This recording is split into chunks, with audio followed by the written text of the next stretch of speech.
اہم خبر آپ کو دے رہے ہیں گجرانوالہ سے۔ ARY نیوز کے اینکر پرسن سعید اقرار الحسن کی گاڑی پر مشتعل افراد نے حملہ کر دیا ہے۔ جی ہاں ناظرین، اقرار الحسن کی گاڑی پر حملہ کر دیا گیا ہے، جس کے نتیجے میں اقرار الحسن اور ان کی ٹیم کے ارکان کو زخم بھی آئے ہیں۔ 2 درجن مشتعل افراد نے اقرار الحسن کی گاڑی پر ڈنڈے اور پتھر برسائے، جس کے نتیجے میں گاڑی کے شیشے ٹوٹ گئے اور اقرار الحسن اور ان کی ٹیم کے ارکان زخمی ہو گئے۔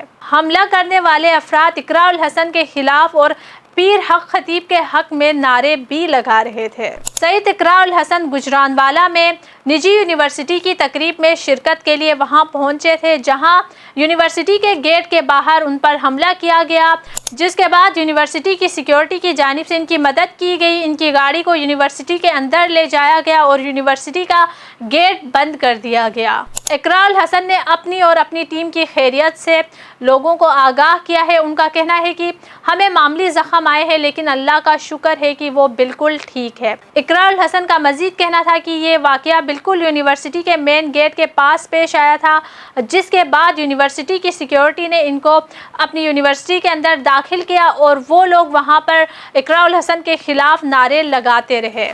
اس کے علاوہ اقرار الحسن نے افسوس کا اظہار کرتے ہوئے کہا کہ آج کل بھی اپنے دلیل سے، اپنے باتوں کے ذریعے اپنے موقف کو سامنے رکھنے کے بجائے تشدد کیا جا رہا ہے، تشدد کے ذریعے اپنی بات منوانے کی کوشش کی جا رہی ہے۔